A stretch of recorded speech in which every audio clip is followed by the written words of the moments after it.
Tangente Cultura, bien ustedes gracias a nuestros patrocinadores, entre ellos definitivamente Piedra Santa es uno pues, de los que creen en el proyecto y agradecemos siempre la confianza. Piedra Santa tiene su concurso Cuéntame tu cuento, que es un proyecto en el que pues, tanto los niños y niñas aprenden técnicas básicas de escritura e ilustración. Se les guía para escribir y publicar su primer libro. Yo he visto los resultados de esto, déjenme decirles, y hay joyas, escritas por niños, o sea, creados por ellos. Y esto van a tener la oportunidad de experimentar el proceso editorial, desde la firma del contrato, la autoría del libro, la edición, el diseño, la impresión, hasta la exposición y venta de sus obras en la siguiente filgua. O sea, vale la pena. Las inscripciones para esto, para sus hijos, están disponibles, bueno, no, de hecho, ya se terminan el siguiente martes, tienen un costo de 325 quetzales. Les recomiendo, lleven a sus hijos, se la van a pasar muy bien y ustedes van a estar contribuyendo a crear pues, ciudadanos ilustrados y cultos para el futuro de Guatemala. Visítelos en piedrasanta.com o llámelos al siguiente teléfono, apunten, 59 66 13 72. Gracias, Piedra Santa. Astillas que salieron volando al hachazo certero y quedaron alineadas temblando. En parto prematuro, todavía calientes, fueron baqueteadas, urgidas a anunciarse y venderse. Sonido que no tuvo tiempo de enfriarse un poco, quedó caliente para siempre. Este es un poema de Joaquín Orellana, compositor, músico, cuasi escultor, una de las mentes más brillantes que tenemos vivas en este país, que siempre está urgida de arte y de cultura. Y Joaquín Orellana nos acompaña hoy en Tangente. Es un gran honor tenerlo acá, maestro. Bienvenido. Muchas gracias. Gracias. ¿Cómo está? ¿Cómo está? Pues bastante recuperado y ya me volvió el entusiasmo. Bueno, el entusiasmo creo que no lo he perdido nunca. No, evidentemente, usted siempre es un eterno joven, ¿no? Pues digamos que sí. La edad es lo de menos. Es lo de menos, como cuando anunciaban un famoso regenerador, decían, para que su edad solo esté en la cédula de vecindad, decían. Exacto. Sí. Joaquín Orellana es una de las voces artísticas más importantes que tiene el país y presenta en segunda edición pues, su libro de poesía. Pues sí, Joaquín Orellana no solamente es compositor, no solamente es músico, es pues, famoso internacionalmente, pues como uno de los creadores sonoros más importantes, acaso de la historia de Guatemala, por lo menos del siglo XX, y ahora presenta, gracias a Piedra Santa, su libro que se llama Cantos de Exaltación a la Marimba, pues, de Joaquín Orellana. Esto están todos invitados para el siguiente miércoles 17 de abril, a las 6 de la tarde en el Centro Cultural de España, en el edificio Lux, en la Sexta Avenida 11-02, Zona 1. Va a haber cóctel, o sea que se pueden aprovechar a tomar un traguito con el maestro, que nos comentaba fuera de cámaras, pues que sí, le permiten echarse pues un subvinito eventualmente, así que pues hay que aprovecharlo ese día. Les recuerdo, miércoles 17 de abril, 6 de la tarde, Centro Cultural de España, se presenta el libro de Cantos de Exaltación a la Marimba. Hoy vamos a platicar, esperemos, largo y tendido, y a conocer bastante más acerca de la vida, interioridades pues, de este gran artista que tenemos en Guatemala. El libro es una segunda edición, incluye pues evidentemente los poemas del autor, tiene prólogo de pues la gran amiga, gran escritora Vania Vargas, es un prólogo poético que tienen que leerlo, o sea, tiene obviamente la firma de esta escritora tan peculiar. Incluye ensayos críticos y biográficos de Ethel Batres y pues como colofón, lo cual lo hace bastante atractivo, tiene una colección de fotografías del talentoso documentalista Ameno Córdoba, que donde quiera que esté, le mandamos un gran abrazo. Bueno, de hecho, está aquí detrás de cámaras. ¿Qué onda? Entonces, Ameno pues se ha dedicado a acompañar al maestro Orellana durante muchos años documentando su vida y pues trayéndonos las fabulosas imágenes que nos conocen. Vamos a empezar pues esta entrevista saliendo de una vez de los lugares comunes y pues vamos a preguntarle al maestro. Es cierto que todos tenemos de músicos, poetas y locos un poco. Sí. Cuéntenos un poco, ¿cómo encontró usted esa locura? Bueno, yo comencé con aficiones musicales desde hace mucho tiempo. A mis 7 años de edad, mi mamá lo recordaba bien, empecé a inventar unas cantaletas. Ajá. Y una de las cantaletas era así asediante, ¿verdad? Y la hice basado en 3 patitos que acababan de nacer. Okay. Entonces, armé hasta un problema semántico, porque a uno de los patos que hacía así la cabeza al mirar pasar un ave, le puse de nombre tú. Porque me dio la impresión de niño que decía, ¿verdad tú? Por el movimiento, por el movimiento de la cara, sí. de la cabeza. Entonces le puse el nombre tú. Ajá. A otro le puse di, y a otro que ya le empezaban a salir las plumas en la cola, le puse colilla. Entonces fue un problema semántico. Sí. Porque el que se llamaba tú, también se le podía decir tú en cuanto al pronombre, ¿verdad? Claro. Y el que se llamaba di, del verbo decir, sí. También era su nombre di. Entonces comencé, tú di, tú, di, colía tú, di, y tú di, y di, tú, y di, colía tú. Y mi mamá estaba moviendo algo en la cocina. Mira, mijo, no lo podés ir a cantar allá cerca del zaguán, ahí, tal vez ahí se oye mejor.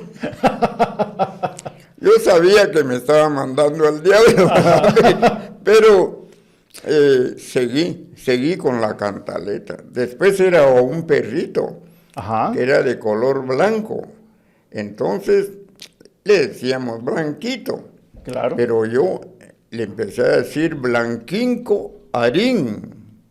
Entonces me decía Blanquín Corín, Chucho Malvapín, Casi Lambarín, Poris Camparín, Tirilililín, Tin, Tin, Tin. Después en Ingo, cualquier cosa que terminara en Ingo, Blanquín Coaringo, Chucho Malvapringo, Casi Lambaringo, Poris Camparingo, creí que eras gringo, ves cómo te chingo, Tirilililín, Tin, Tin, Tin. Y mi mamá decía, y una vez yo oí cerca de la puerta de calle que estaba hablando con una señora. Y le oí que la señora le dijo, ¿qué tal está Joaquincito? Está bien, solo que no sé por qué me salió un hijo tan raro. O sea que volviendo al tema de la locura, usted ya estaba habitado por esa locura desde los 7 años. Sí, la locura creacional que dicen, ¿verdad? Claro. Bueno, pues según su pregunta, pues tuve aficiones y más que todo proyecciones musicales de hacer cosas con el sonido. Y ya pienso yo, ahora que recuerdo eso, pienso que el fenómeno acústico ya me tomaba por completo. Entonces, naturalmente, cuando ya tuve 9 años de edad en el Colegio San Sebastián, estaban por crear una banda. Ah, ok. Sí, una pequeña banda militar. Y entonces me preguntaron si quería entrar a la banda, inmediatamente dije que sí. Entonces ahí aprendí el solfeo. Claro. Y a los 11 años de edad yo ya tenía dominado completamente mi solfeo. Ok. Entonces, pero cuando comencé a inventar cosas, fue más que todo en el aspecto literario, porque en el periodiquito escolar del conservatorio escribí un cuento de terror, Ah, ok. porque yo fui un lector precoz a los 9 años y un lector también demasiado apasionado, ¿verdad? ¿Qué le gustaba leer en esa época? Figúrese que a mi abuelo, Agustín Orellana, le pagaron una deuda con una pequeña biblioteca. Entonces, yo, como les digo, era un lector apasionado. Es otro el término, no se me viene, pero era casi obsesivo. Entonces, lo que pasó fue que con esa pasión por la lectura, era exagerado. Había un canapé, ahí me embrocaba y leí Los Miserables de Víctor Hugo, un librón así, Sí. con la hoja aquella delgada que le llaman hoja de cebolla. Con hoja de cebolla. ¿Qué edad tenía? ¿Ah? ¿Qué edad tenía? ¿Cuántos años? Ya tenía entre los 8 y medio y 9 años. Para todos los que tenemos mascotas en casa y de verdad queremos a nuestros animales y los tomamos como parte de nuestra familia, ustedes saben de que en época de lluvia y de calor, pues pululan bastante las pulgas, garrapatas, ácaros, etcétera. Y pues qué mejor manera de cuidar a nuestros animalitos en casa, pues tanto perritos o gatitos, que con Bravecto Plus. Estos son desparasitantes externos que tienen una duración de 3 meses, pues básicamente la época lluviosa. Y a los 3 meses le echan un poquito más, pues para que les alcance el año. Y con esto tiene respaldo científico, pues para el uso cuando pues sus perritas están embarazadas o están en gestación, pueden utilizarlos con ellos, no con las gatas. No con las gatas, solamente con las perritas. Esto lo consiguen ustedes en su veterinaria o pet shop favorita más cercana.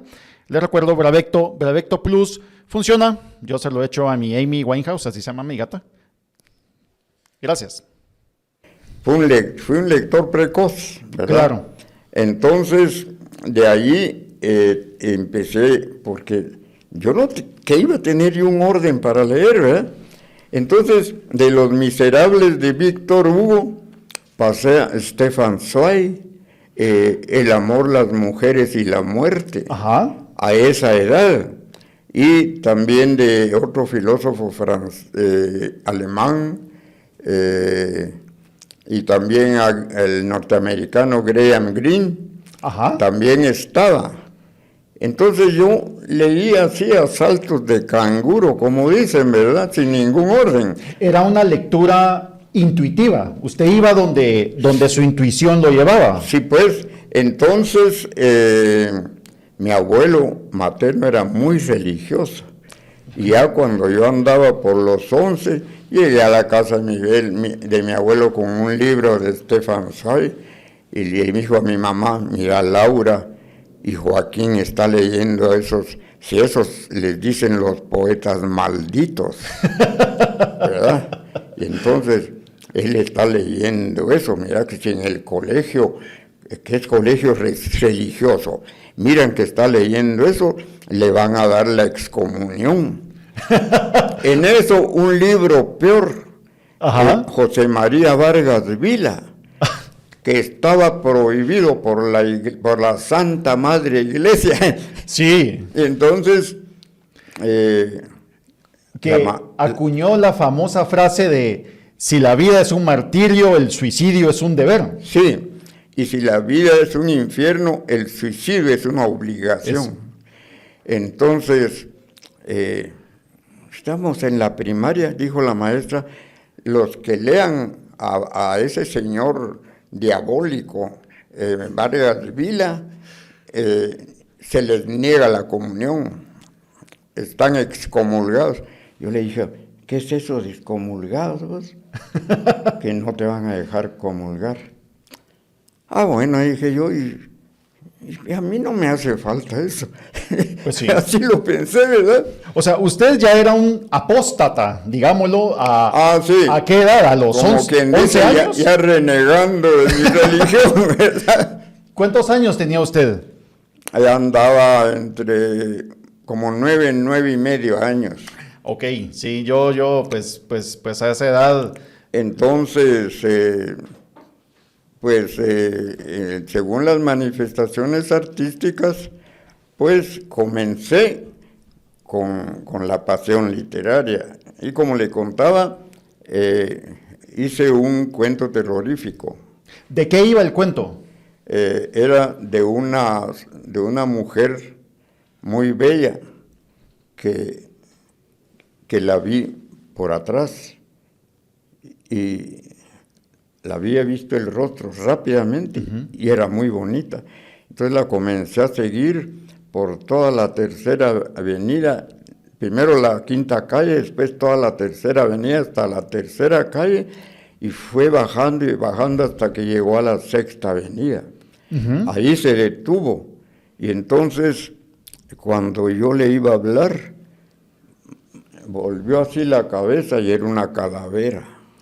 Ah, ok. Entonces, yo me sorprendí, pero no me asusté mucho. Y de repente se desprendió toda la parte de adelante de la calavera, y me acuerdo que puse y cayó al suelo con un castañeteo sepulcral. Qué buena imagen. Sí, Qué buena imagen. sí, entonces mi papá lo leyó porque toda mi familia no quería que yo fuera músico. Todos mis familiares me decían, una tía me decía, ¿por qué querés ser músico? Si los músicos son esos pobres marimberos que son sucios, no se bañan y son bolos. Bueno, eso sí, dije yo. Bueno, puedo no ser músico, puedo no ser marimbero, pero lo del traguito llama la atención. Eso sí, entonces yo me di cuenta del prejuicio tan grande que había contra los artistas. Ajá. Las mujeres que se metían a ser actrices, las denostaban, cuando dicen, no, el teatro para vos, no, hombre, esas mujeres actrices son mujeres perdidas. No sé, ¿sí? ¿A qué se dedicaba su familia, maestro? ¿Cómo? ¿A qué se dedicaba su familia, sus papás? Mi papá era fotógrafo profesional.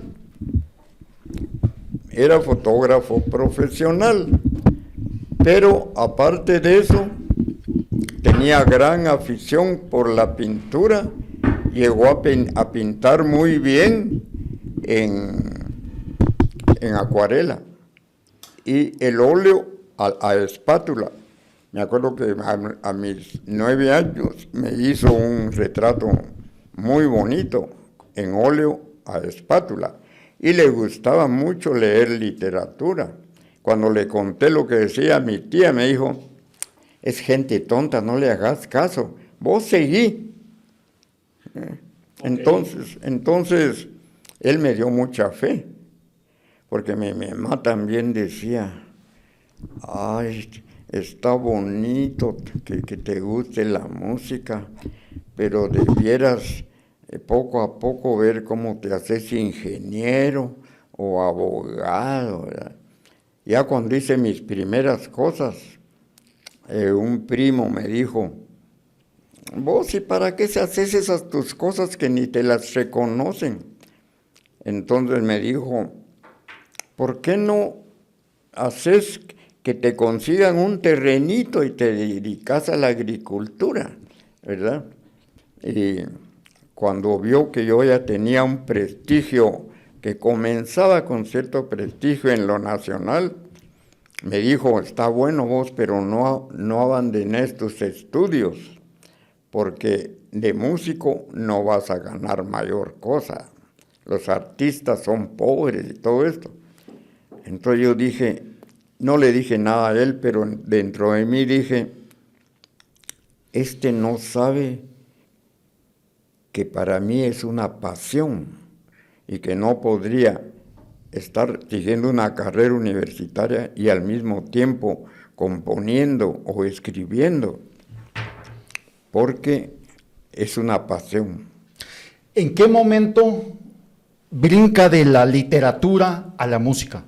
Lo que pasó fue que cuando yo entré a esa banda del colegio, ¿Sí? y ya dominé mi solfeo, la música comenzó a ganar terreno porque era algo, la música es de por sí muy abstracta, con un lenguaje reservado, oculto, casi esotérico, ¿verdad?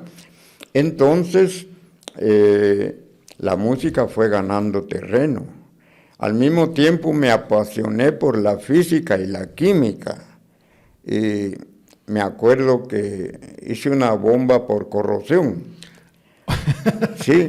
Muy bien. Sí, pero me compré un libro de química. Ajá. Que se llamaba El mundo en la retorta.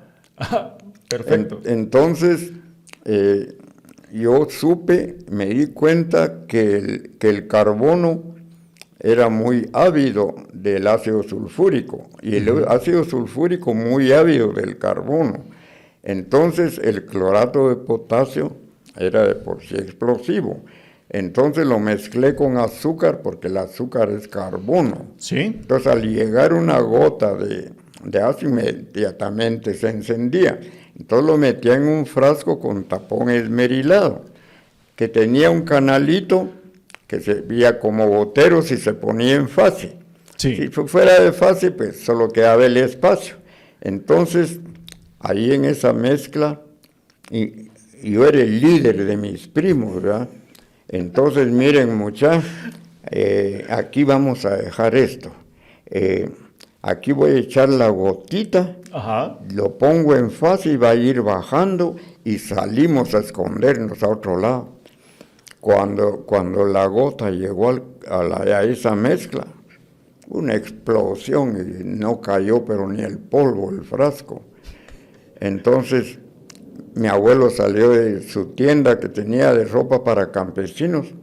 Dijo, ¿quién quemó ese cohete? Y nosotros así. Tal vez fue en la iglesia de San José, ¿verdad? Y entonces le conté a mi papá, mira, pero eso es algo peligroso que jugues con explosivos. Hizo la cabeza así y me dijo, vos vas a ser terrorista. Después me di cuenta, hay muchos años más tarde, que era la creatividad que se quería abrir paso, pues de algún modo, ¿verdad? Entonces, como le cuento, la música fue ganando terreno y terreno. Ya entré al conservatorio ya formalmente. Yo mismo, con el dinero que me daba mi papá los sábados, lo ahorré. Yo mismo me fui a inscribir al conservatorio. Qué bueno. ¿Qué edad tenía usted ya para ese entonces? Ya andaba por los 14 años. Claro. O sea, estamos hablando que usted en un lapso de 5 años, usted leyó a Víctor Hugo, aprendió solfeo, Sí. compuso canciones, construyó bombas. Sí. Pero ¿sabe qué se me ocurre, maestro? Que usted Sí. estaba pensando en el cierre heroico de Tchaikovsky de 1812, por eso son las bombas. Para, pam, pam, pam, y las campanas. ¿no? Ajá, Sí. exacto. Sí. Tangente Cultura también llega a ustedes gracias al gentil patrocinio de Maderas San Miguel. ¿Qué hay en San Miguel? Ustedes encuentran absolutamente todo lo que necesiten pues, para su proyecto de carpintería, remodelación, y pues pueden visitarlos en la tienda de la Zona 9 en la Sexta Avenida 12-27. Creo que no hay nada más bonito que el olor a madera en casa. Muy recomendable. Vayan, visítenlos en San Miguel. Tienen soluciones que les van a ayudar muchísimo pues, para su diseño de proyecto nuevo. Sí, y pone un poco de la Marsellesa Param, pa, pam, pam, pam, pam, Sí. y la pared, pam, pam, pam, pam, pam. Triunfando los rusos. Total, Sí. total. Sí. ¿Cuál fue o cuál ha sido el músico que más ha influido en su vida? Mire, primero que todo, pues Beethoven, ¿verdad? Claro. Beethoven, me gustó mucho Haydn, Mozart sobre todo, ¿verdad? Pero hay algo que me fascinó más y que fue Ricardo Wagner. Yo escuché de Ricardo Wagner cuando ya estaba de violinista en la Sinfónica Nacional, escuché de Ricardo Wagner Muerte y Transfiguración, que es todavía la época wagneriana de Arnoldo Schoenberg, porque fue Arnoldo Schoenberg, no Wagner, el que compuso Muerte y Transfiguración, todavía dentro de los cánones del expresionismo alemán. Claro. ¿Verdad? Entonces... Pero Schoenberg tiene un rompimiento con la escala tonal tradicional. Sí, porque Schoenberg creó el dodecafonismo, que era un sistema no tonal, contrario, y él proyectó la música como a la cara oscura de la luna. Y Schoenberg se convirtió en el compositor más odiado de todos los tiempos. Sí. Y por eso le cae bien a usted. Sí, por eso me cae bien. No, fíjese que el escritor alemán Thomas Mann Sí. escribió ¿cómo se llama esta obra?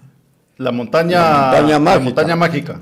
Entonces, como una manera de reconciliación, le dedicó la montaña mágica a Schoenberg. Sí. Pero puso a Schoenberg el verdadero.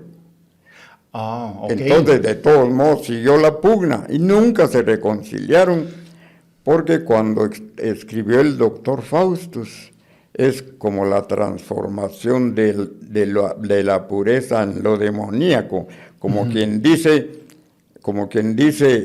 Schoenberg, lo tomó el demonio, algo así, ¿verdad? Sí. Entonces,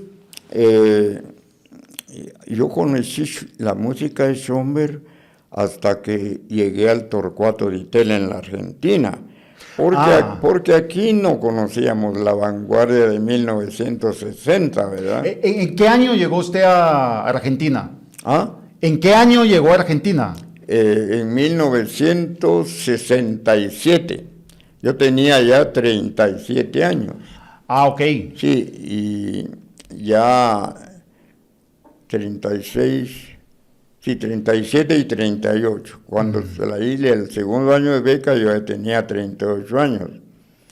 Pero practiqué el sistema no tonal como alumno, ¿verdad? Porque el Torcuato Di Tella, el Centro Latinoamericano de Altos Estudios Musicales, no era para ir a tomar apuntes de vez en cuando, era una academia de la vanguardia. Y hasta pasaban lista, y Alberto Ginastera nos dijo, aquí tienen que cumplir, hasta pasaban lista. Si hay algún perezoso se le corta la beca. Y su conducta social fuera del instituto tiene que ser muy buena y muy equilibrada, si no cualquier escándalo también se les corta la beca. Puchis, dije yo, como que hay que ser sacerdote, ¿sí? Llevar una vida de sacerdote. ¿Y cómo le fue con la fiesta? O sea, porque le digo, Guatemala es muy distinta de Buenos Aires. Claro, en información. Tanto en información como en vida nocturna y acceso a recursos. Claro. ¿Cómo se la pasó allá? Pues yo tuve mis amores, ¿verdad? Hubo una profesora muy bonita, claro, de origen italiano como tantos, ¿verdad? Los argentinos, se llamaba Mari Centroni. Muy bien. Muy, muy bonita, ¿verdad? Y ella era oriunda de La Rioja, sí, y era también viajaba mucho a Río Negro, y me llevaba de regalo manzanas de Río Negro. Sí. Dije yo, debiera ser entre esas manzanas la de Adán, ¿verdad? Eso le iba a decir, la manzana del pecado original. Sí, el pecado original. No sé por qué le echan la culpa a Adán. Por culpa de Adán pecador, dicen los cristianos. ¿Y qué pasó con Eva la pecadora? Pero ahí fue un pecado conjunto, ¿eh? Ah, sí, sí. No, y qué bueno que exista, ¿verdad? No, pues sí. El claro. pecado. Sí, si no, qué aburrido todo. Sí, no, y sea original o muy conocido, lo mismo, ¿verdad? Sí, o sea, el pecado puede ser original, puede ser imitación, puede ser, no sé, Sí. pero el pecado siempre sigue siendo el pecado y es lo que nos hace humanos también. Claro, claro, es la fuerza instintiva del ser humano, ¿verdad? Sí, maestro, usted estudió lingüística estructural. ¿Cómo? Usted estudió lingüística estructural. Ah, sí, sí. Usted estuvo cerca de la escuela de Ferdinand de Saussure. ¿De quién? De Ferdinand de Saussure. No sé. No, con lingüística estructural Ah, sí. Cuéntanos un poco acerca de... Sí, en el Torcuato de Itela había un departamento de adherentes al Ditela. Entonces ahí llegaron varios profesores. Dentro de ellos llegó Juan Carlos Indart, que dio un curso de lingüística estructural y análisis poético. Entonces a mí, que me gustaba la literatura, me encantó la lingüística estructural, de cómo el fenómeno lingüístico está ligado a los procesos históricos. Y entonces a mí me apasionó mucho la lingüística y yo ya escribía, así en secreto, solo para mí, ¿verdad? Y Buenos Aires fue para mí una revelación muy grande. Yo hasta decía Buenos Aires, mi patria espiritual, decía yo, ¿verdad? Porque me abrió la mente en muchos aspectos. Tuve un profesor excelente que fue Francisco Krefel. Ajá. Se escribe Kropofl. Francisco Krefel, un hombre apasionado por la didáctica. Cuando veía que un alumno no había comprendido bien, sacrificaba su domingo y citaba al alumno el domingo para que no tuviera dudas. Claro. Es un hombre apasionado por la didáctica, ¿verdad? Entonces, también otro gran profesor fue Fernando Reichenbach. Uh-huh. Como hay tanto extranjero en la Argentina, Reichenbach, alemán, ¿verdad? Y en realidad uno lo ve como altisonante Reichenbach, pero Reich es rey, y Sí. Reichen, reyes, y Bach, arroyo. O sea que él era Reyes Arroyo. igual que Juan Sebastián Bach. Ajá. Es Juan Sebastián Arroyo. Reyes Arroyo. Ajá. Y cuando él pidió trabajo en una iglesia que estaba en un montículo en la ciudad de Eisenach, Sí. quería el trabajo. Y era Juan Sebastián Arroyo. Dijo el rey, dele en el trabajo antes de que ese arroyo se seque. Sí.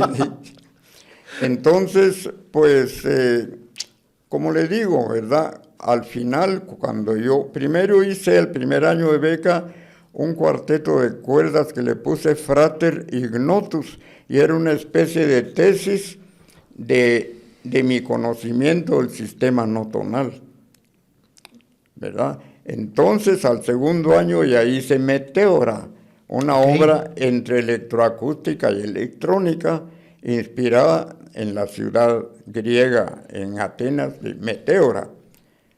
Una cosa curiosa, porque a mí, cuando trabajé en Bellas Artes, en el departamento de música, no sé por qué llegó a mis manos un folleto de promoción turística, y ahí me quedé fascinado cuando vi los monasterios antiguos a la orilla de los grandes precipicios, y me empecé a imaginar cómo el sonido de las voces de los rezos, cómo caracoleaban por los abismos y todo.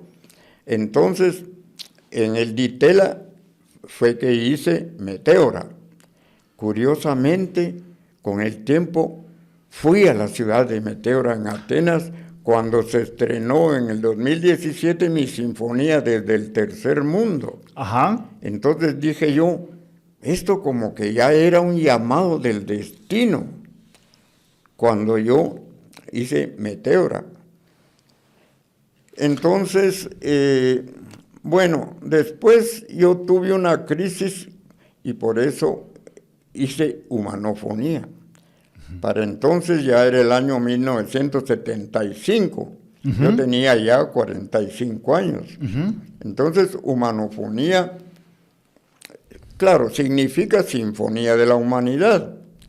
Y Manuel José Arce, nuestro gran escritor, ya fallecido, me dijo, mira vos, maestro. Y estaba Julia, la hermana Julia Vela, la media hermana, que es Arce Leal, era él, y ella, Vela Leal, ¿verdad? Entonces me dijo Manuel José, mira vos, maestro, ese tu término humanofonía, se hubiera muerto de la envidia Vicente Huidobro. Entonces, sí, le dije yo, sí, es que Vicente Huidobro, un poeta chileno muy grande, igual que Neruda, solo que Neruda con ese su oleaje rítmico, filosófico, arrasó. Mientras que Huidobro, que fue el inventor del creacionismo, estaba en la sombra.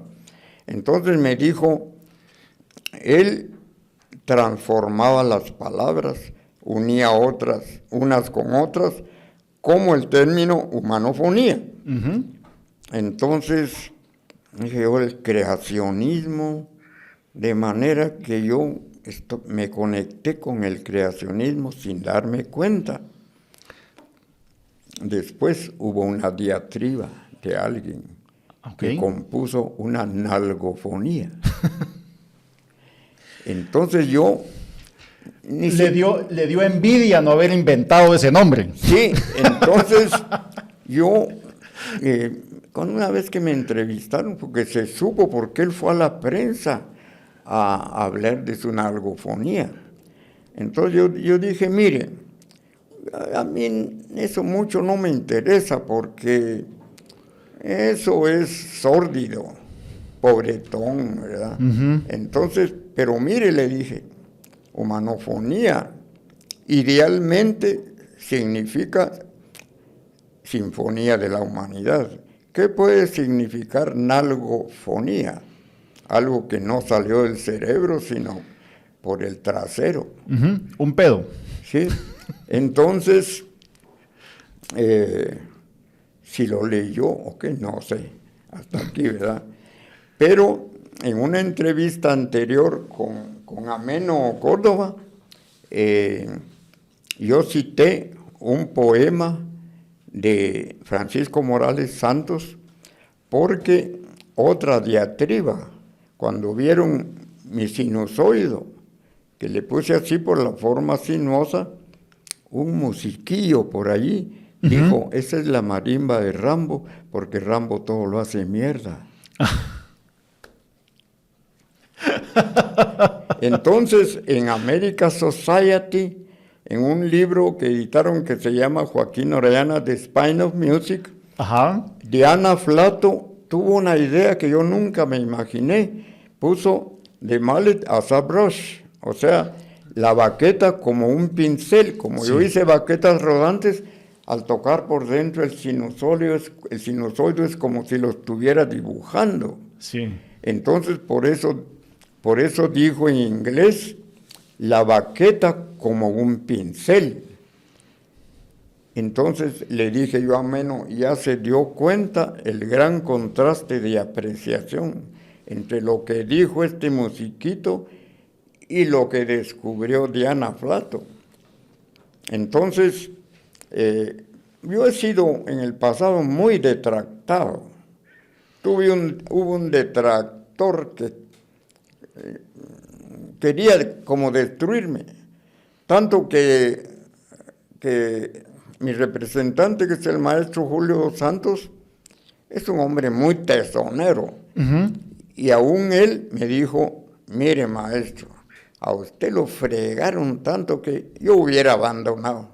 Y usted siguió y siguió. Sí, le dije, pura terquedad, ¿verdad? Usted es un necio. ¿Ah? Usted es un artista necio. qué? Un artista necio. Sí, en eso. Sí. Es necesaria la necedad para Sí. hacer arte. Sí, y la pasión. Se puede imaginar a Beethoven enfermo, totalmente sordo, incomunicado socialmente por la sordera. Se lo puede imaginar componiendo todavía la 9ª sinfonía. Sí. Eso solo puede ser por pasión. Ujú. Y hay un refrán que dice, si para vivir trabajas, ¿por qué te matas, verdad? Pero en ese caso no es trabajo, sino que es una pasión por expresar, Sí. ¿verdad? Entonces, yo soy de tal modo que si me encargan un trabajo por encargo, si no entro en pasión, lo haría cerebralmente, automáticamente, pero no sería lo propio, lo que surge, porque el talento está explicado como que el talento está basado en el valor de las intuiciones, ¿verdad? Y la intuición está definida como un conocimiento anticipado. ¿De dónde viene ese conocimiento anticipado? Ahí comienza el enigma, ¿verdad? Sí. Sí. Entonces yo he sido muy intuitivo. Claro que adquirí una técnica sólida en el Ditela. No iban a aceptar a alguien solo porque es intuitivo, ¿verdad? Entonces adquirí una técnica sólida al punto que yo ya hace años que ya no necesito el piano, porque no es ninguna cosa maravillosa, pero se va formando un teclado interno, porque el proceso, digamos que yo veo algo escrito en la notación musical y ya oigo cómo suena. Sí. Y si algo suena, ya lo estoy viendo como estaría escrito. Claro. Entonces, esas dos cosas confluyen en eso que le llaman acción sinérgica de la mente. Entonces, ya uno tiene un teclado interno. Imagínense Beethoven. Él solo pudo seguir componiendo por su teclado interno. Total. Ya de acuerdo. que hacía así, no le sonaba nada. No escuchaba nada. No, era una sordera total, absoluta. Sí. Y una película que hicieron se llamaba La Amada Inmortal, se ve cómo él aparece al público y mira haciendo esto, pero total silencio. Es una muy buena película. Ah, sí. Gary Oldman hace de Beethoven. ¿Quién es? Gary Oldman hace de Beethoven. Ajá. Pues qué vida más sufrida, ¿verdad? Sí. El maestro, usted es una mente brillante que pasa en una generación. ¿Cómo fue crecer en la Guatemala de 1970, 1980, con tanta represión para el artista? Mire, de un modo general el artista se encuentra con la incomprensión, con la falsedad del esnovismo, cosas así, ¿verdad? Ahora, yo sabía que estaba solo. Y una vez un compañero que más tarde fue el violista de un grupo que yo formé, yo estaba haciendo una obra que le titulé con base en un libro de José Mía, Violante en el claustro. Entonces me dijo el violista, había un piano Blüthner todavía en el edificio antiguo del conservatorio, y me dijo, ¿usted por qué se cree compositor? Eso me cayó, pero... Bequijuela gran. Entonces le dije, por esto le dije, comencé a tocar un tema. Entonces, disculpe pues. Bequijuela. Entonces, yo me sentía solo. Ahora, cuando pasó el tiempo y ya las nuevas generaciones venían con una mente más abierta para cosas nuevas, cosas distintas, ya comenzó a haber justicia para mí. Pero yo sufrí las acciones de muchos detractores. Hubo un abogado de apellido Romoser que se casó con una arpista y le gustaba la música y me dijo, sí, maestro, yo soy un detractor de su música. Me lo dijo con toda franqueza. Esto es porque es una sociedad muy conservadora, Guatemala. Ah, sí, demasiado tradicionalista. Entonces... ¿Qué podemos hacer para cambiar ese paradigma? ¿Qué nos toca hacer como país? Mire, yo pienso que las autoridades que se encargan de la conservación de la cultura y más que todo de la difusión de la cultura artística a un nivel de actualidad, con una acción así, el analfabetismo cultural comenzaría a perder fuerza y a ir formando poco a poco un pueblo culto. Uh-huh. Porque lo que pasa es que han habido cosas históricas, ¿verdad? Para no seguir diciendo España, lo que nos vino fue la Edad Media Europea, el gran oscurantismo, ¿verdad?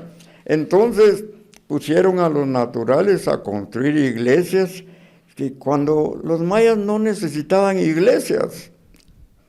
Y luego, hasta en música, trajeron el órgano que había sido creado en 1500, porque ya Bach lo usa en 1600, y también el órgano fue otro mecanismo de imposición. A través de la música. A través de la música, porque les prohibieron hacer la música propia a los naturales.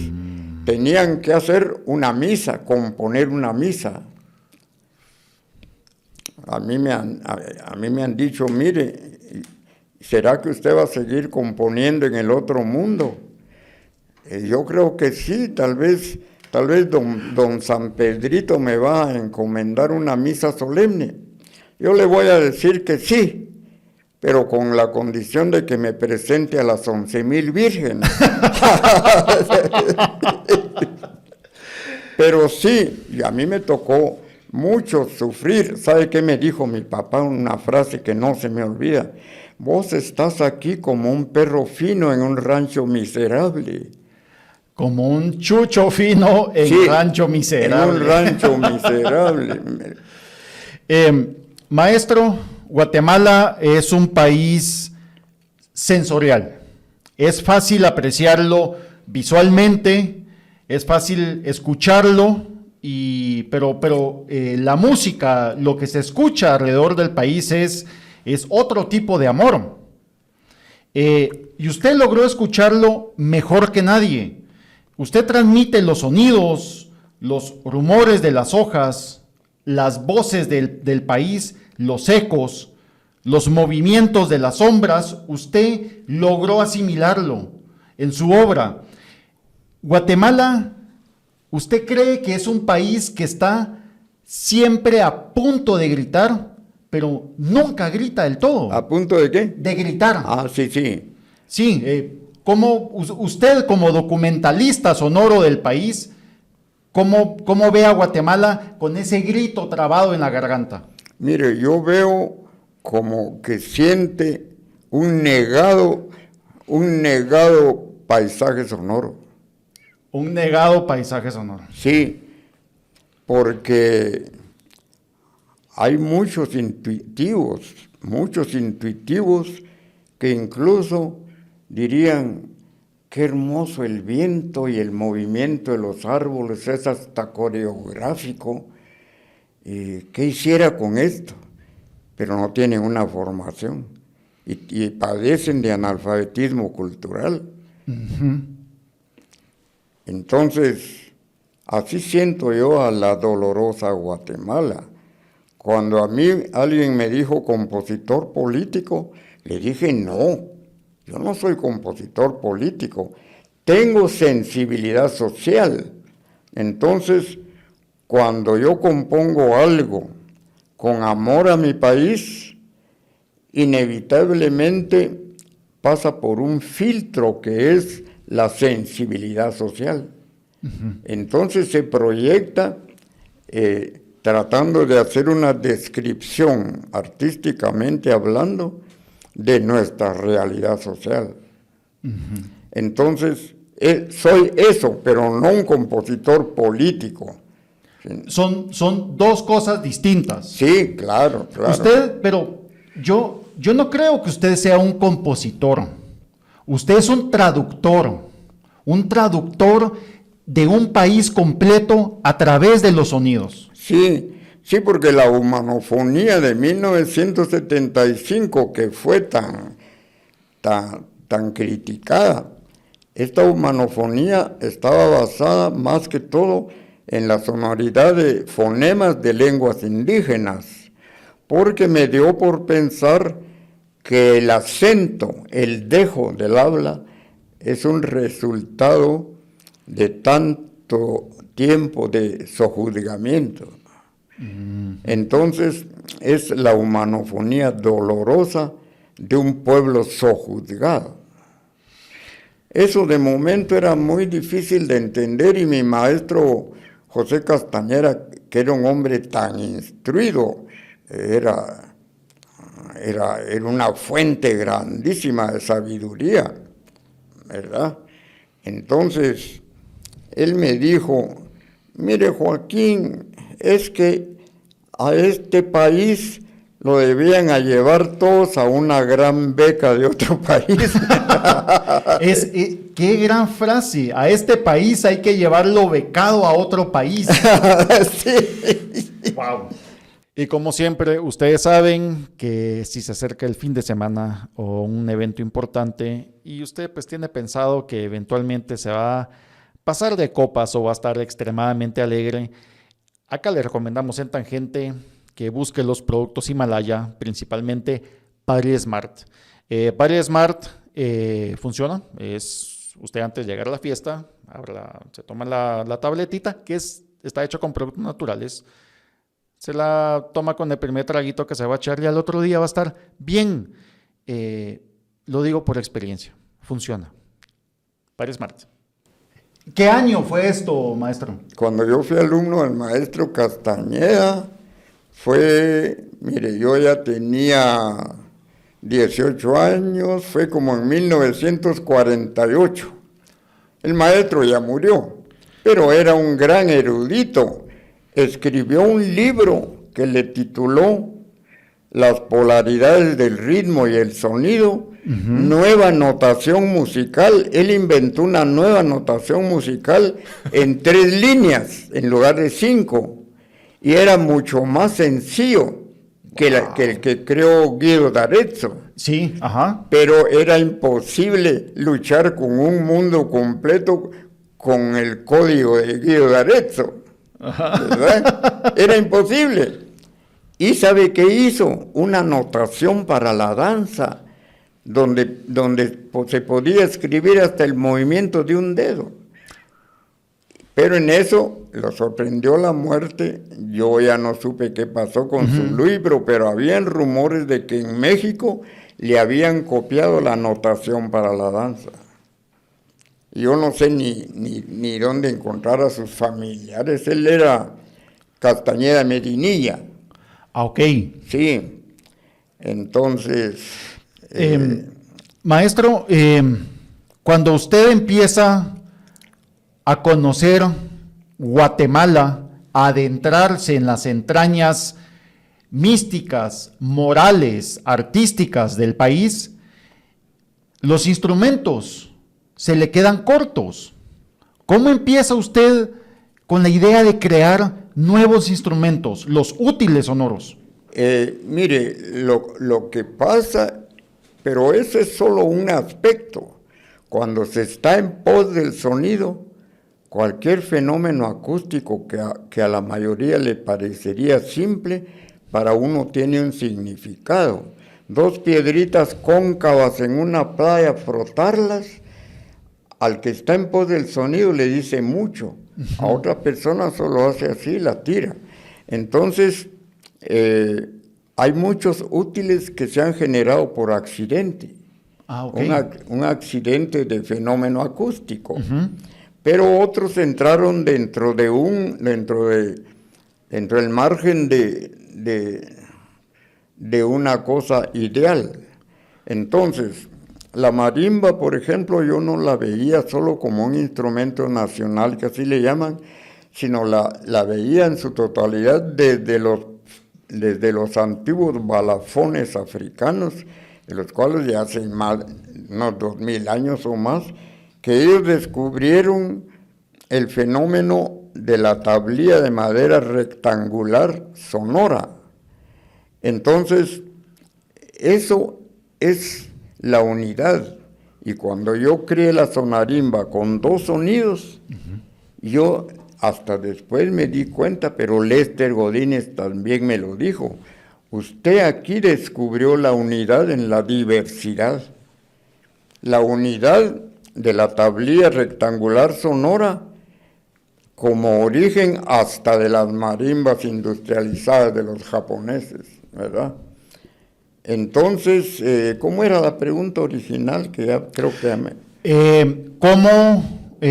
¿Cómo se genera la idea de crear los útiles, los útiles sonoros? ¿En qué año fue que usted empezó? Sí, entonces yo sentí la marimba como un total acústico.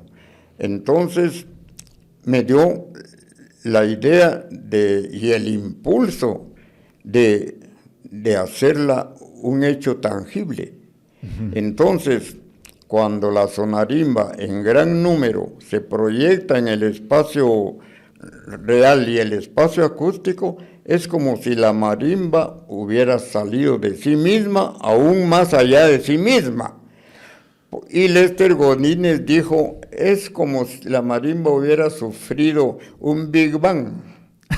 Sí, así me dijo Lester Godínez. Claro, una evolución. Sí, entonces, lo que no han comprendido muchas personas, los músicos peor, porque a veces comprenden más los escritores o los poetas que los mismos músicos, porque están centrados en un tradicionalismo. Entonces, lo que ocurre con estas esculturas sonoras y los útiles sonoros es que generan una textura sonora, no música plenamente, sino que es una textura sonora que hace que la música vaya más allá de la música, ¿verdad? Y esto lo hicieron notar en American Society Exhibitions en Nueva York, porque ellos publicaron un libro que en la portada dice Joaquín Orellana, The Spine of Music. Sí. Sí, que pone Spine, ¿verdad? Ajá. Sí, The Spine of Music, que significa Joaquín Orellana, la columna vertebral de tal cual música. Y adentro del libro dice en algún lugar, cosa que a mí me sobrecoge un poco, ¿verdad? La siento como exagerado, pero en fin, ellos lo dijeron. Y está escrito en ese libro. Pusieron, Joaquín Orellana se ha convertido en la columna vertebral de un arte musical completamente nuevo. Entonces yo sí había dicho, con mucho cuidado para no parecer vanidoso, porque yo detesto la vanidad, ¿verdad? Con mucho cuidado. Estas obras están proyectando nuevas fuentes estéticas. Sí. Pero uno no está muy seguro hasta que alguien lo dice. Claro. Entonces, de la sonarimba, sí, las esculturas sonoras dicen en ese libro, las esculturas sonoras de Joaquín Orellana van más allá de la escultura convencional porque reúnen forma, figura y sonido. adentrándose también en las artes visuales. Ellos me ponen composer and sculpture, compositor y escultor me ponen. Pero es cierto, Entonces, yo estoy de acuerdo con eso. Sí. Sus útiles sonoros son grandes esculturas. Sí, entonces yo mismo no sabía que tuviera una proyección así, ¿verdad? Porque siempre hay, de un modo general, las grandes corrientes de los intuitivos que después son analizadas por los analíticos. Claro. Yo, maestro, yo creo que con su obra Sinfonía del Tercer Mundo, usted metió a todo un país adentro de un escenario, porque Sí, no solamente se escucha la composición tonal de la sinfonía, sino los sonidos, la lluvia, los rumores. Claro. Todo un pueblo está metido adentro de un escenario. Claro, claro. Y eso yo no lo había escuchado. Y eso usted lo hizo, así que créaselo. Sí, y hubo comentarios muy buenos, algunos que hasta me dan pena porque dijeron que era una obra ejemplar para los compositores jóvenes de Grecia. Eso a mí me dio pena, ¿verdad? De acuerdo. Y hay un útil sonoro de viento que se modula una abertura, se modula, y el director de la percusión, Dimitri de Silas, dijo: este es un útil sonoro genial, me dijo, porque parece que coloreara el viento. Sí. Y el violín concertino de la orquesta esta de Atenas, Dimitri Semsis, es que allá todos se llaman Dimitri, ¿verdad? Sí. Son como los Juanes. Como acá. los Juanes de aquí, sí. Giovanni Carlo en Italia, Ajá. Juan Carlos aquí, ¿verdad? Sí. El Juan Carlos. Ajá. Entonces, dijo Dimitri Semsis, el violín concertino, dijo al principio, pero con un traductor, que Ajá. había un músico que sabía español, pero él lo dijo en inglés, porque se habla mucho inglés en Europa, ¿verdad? Entonces dijo: al principio yo estaba muy concentrado en mi parte, cuando me fui desligando y oí el total, me di cuenta que es una obra mágica. Sí. Y las muchachas del coro, cuando después de los ensayos me hacían una reverencia, dije yo, ¿será que me están viendo cara de Jesucristo enano? Pensaron que era la segunda venida. La segunda venida del Mesías enano, tal vez. Maestro, sus útiles sonoros tienen mucha percusión. Son a través de frotación, percusión, obviamente como homenaje a la marimba, pero hay pocos vientos, pocas cuerdas. ¿Por qué la percusión predomina en sus esculturas sonoras? Yo creo que es lo más accesible, porque hay uno que es de cuerdas frotadas, con resonadores, que esto sí produce un sonido fluctuante muy especial. Y ahora de viento son estos que modulan. Y con unas regaderas les puse un tubo largo en la parte donde saldría el agua. Entonces se forman armónicos, que son componentes sonoros. Y me acuerdo que alguien dijo: pero esos sonidos suenan como el grito de una bestia, algo así dijo. Y tratando de fregarme, pero estaba diciendo algo cierto. Pero tú tuvo razón. Sí. Y otro músico dijo: este Quincho Orellana, a saber qué soñará. Así dijo. Y otro que acertó.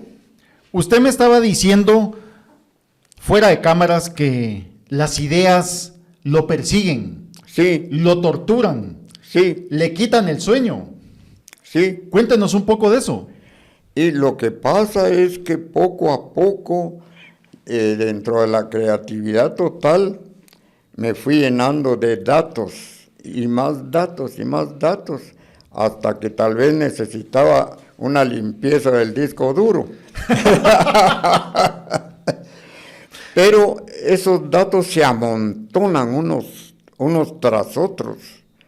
Entonces, solo que esté extremadamente cansado, logro dormir. Pero Okay. cuando una obra la estoy bosquejando, se prende la bombilla mental y comienza, esto puede ir para allá. Mañana lo apuntás, dormite. Nada, siguen y siguen. Entonces dije yo, ya sé por qué camino voy a llevar aquello y esto. 4:30. Y yo, sí, ya sé cuál es el camino, pero tiene que haber algo que lo preludie anteriormente. Entonces tendría más validez la parte central. Cuando siento las 7 de la mañana. Actualmente está creando, maestro. Sí. Sigue escribiendo. Sigo escribiendo. ¿Y cómo va con su obra? ¿Para cuándo podemos escuchar algo? Mire, estoy escribiendo 2 óperas. Óperas, muy Ya bien. las escribí en contrato con el Ministerio de Cultura el año pasado. Ok. Escribí 2 óperas en 4 meses, 2 meses para cada una, ¿verdad? La madre. Pero las entregué en bosquejo de 3 o 4 o 6 pentagramas. Ahora estoy en la tarea de la orquestación completa con los coros completos. Entonces, las 2 están inspiradas inspiradas, no basadas, Sí. en obras de Miguel Ángel Asturias. Ok. Una que intervienen mucho los niños, se llama Historia del niño que se llamaba Espejito con ojos. Porque la novela corta de Asturias se llama El hombre que lo tenía todo. Y allá aparece Espejito con ojos, que se le metió la idea de que quería hacer sus anteojos de pepitas de aguacate, ¿verdad? Y ahí se va discurriendo todo el asunto.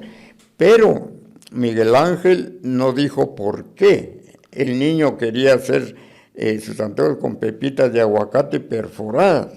Entonces yo lo pongo ya en la ópera como que un hada durante el sueño le insufla la idea de que hay un aguacatal con aguacates muy especiales, que al perforar las pepitas se mira un cielo hermoso. Wow. Sí. Qué bonito. Entonces hay un himno final de adoración del paisaje y de un cielo que a Espejito con ojos se le aparece, un cielo prodigioso. Y eso lo canta el niño solo y después el coro, ¿verdad? Y así termina la ópera. Wow. Ahora, la otra es Émulo Lipolidón, una novela de Asturias que es muy sencilla, porque yo creo que ni está en el catálogo de sus obras. Muy sencilla, y yo le doy un gran vuelo. Allí trabajo un tema musical afro.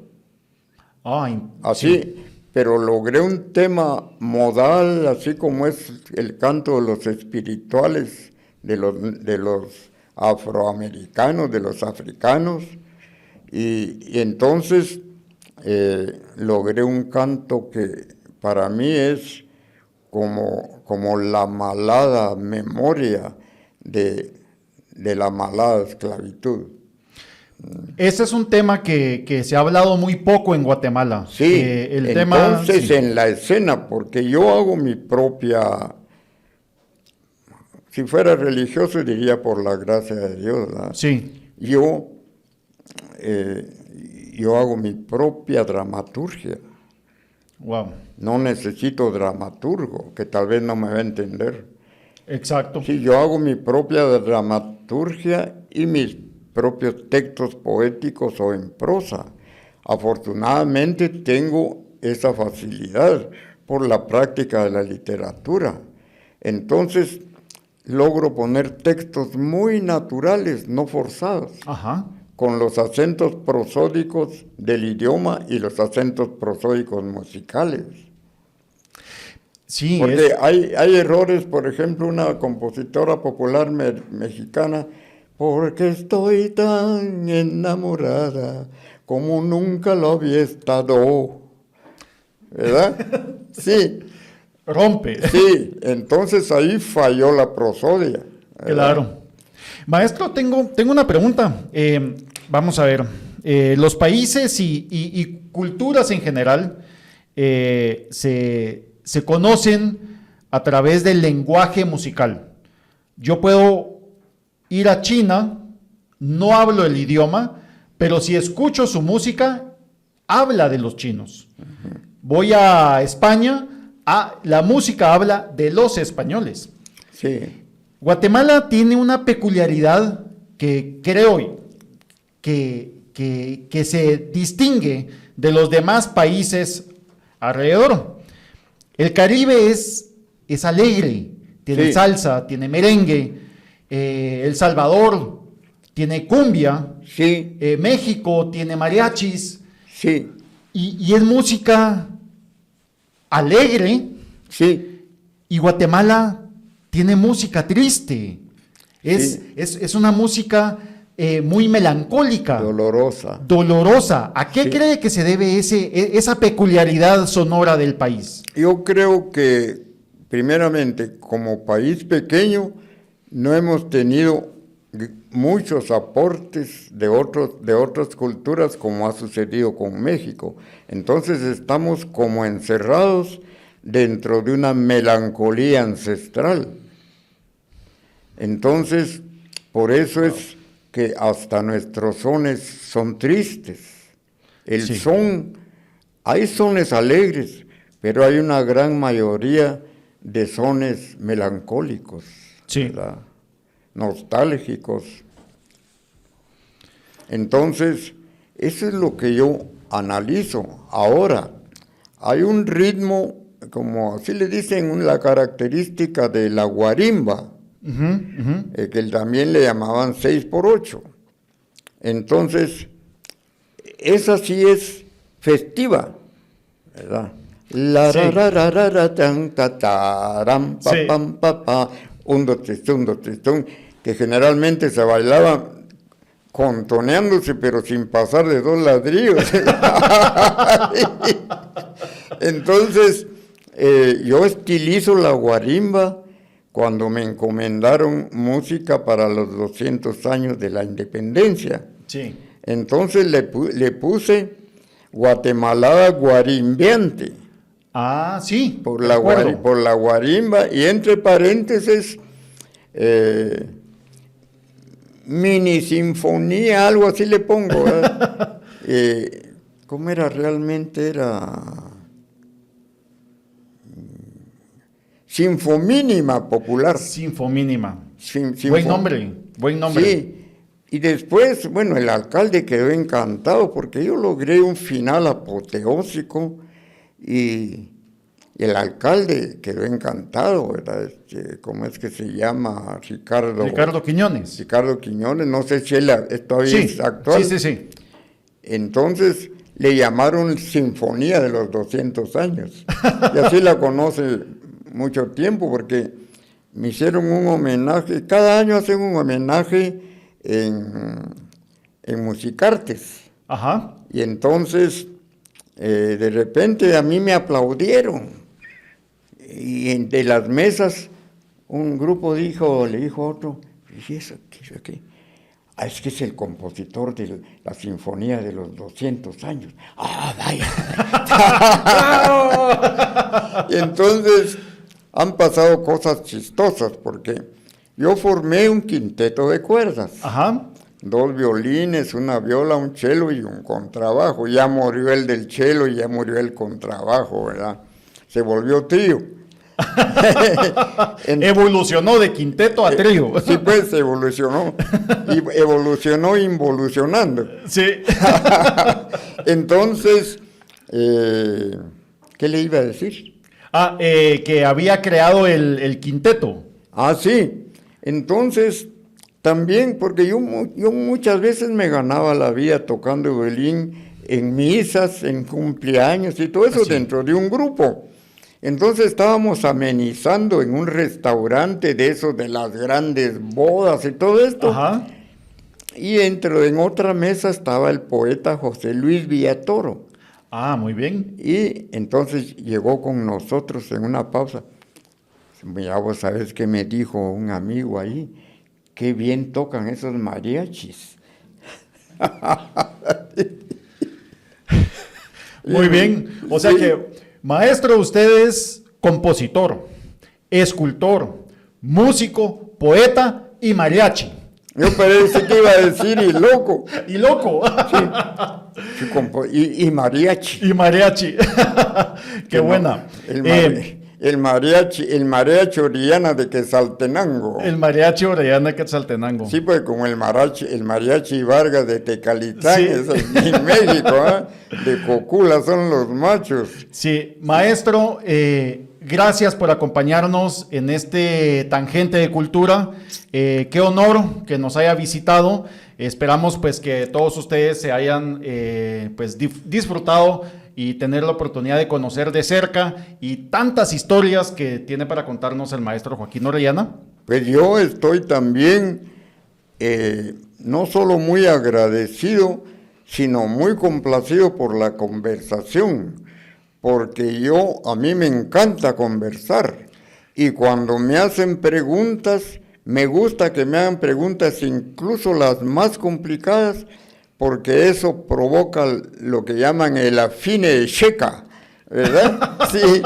Sí, poner en función el cerebro, ¿verdad? Claro, claro. Sí.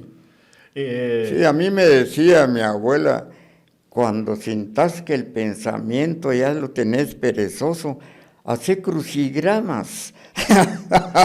Es un buen consejo. Sí, buen consejo, sí. Y bueno, dije yo, pues sí, lo que menos tengo es el pensamiento perezoso y no me deja ni dormir. No lo deja ni dormir. Sí. Es cierto. Pero bueno, gracias por su sintonía. Los esperamos nuevamente. Voy a repetirles, por favor. Los esperamos para la presentación del libro Cantos de Exaltación a la Marimba de Joaquín Orellana el siguiente miércoles a las 6 de la tarde en el Centro Cultural de España en Zona 1. Yo creo que pues a los que nos fascina el arte y la cultura, no hay mejor oportunidad de poder conversar con uno de los legados vivos, uno de los grandes baluartes que tenemos de la música y, ¿por qué no?, de la literatura, de la creatividad en general, como es Joaquín Orellana. Gracias por su sintonía.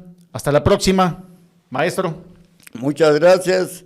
Estoy muy complacido con esta conversación porque yo soy más platicador, que me decía mi mamá, cállate, pareces tarabía.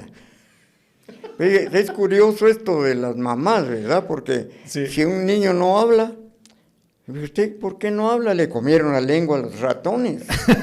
Pero si se suelta a hablar, cállese, parece tarabía. Las mamás, ¿verdad? Sí, total. Gracias. Alguien dijo una cosa muy bonita, dijo, el suéter es una pieza de vestir que le ponen las mamás al niño cuando ellas tienen frío. Es cierto, es muy cierto, es cierto, de acuerdo. Se vuelven mamás protectoras. Sí. Pero, el suéter que era para ellos se lo endilgan al patojo. Sí. Buenísimo. Bueno, pues muchas gracias. Gracias, maestro. Estoy muy complacido con la conversación. Sus preguntas fueron muy interesantes. Gracias. Sí, me pusieron un poco en problema, pero está bien. No, hombre. Bueno. Buenísimo. Hasta la próxima. Sí.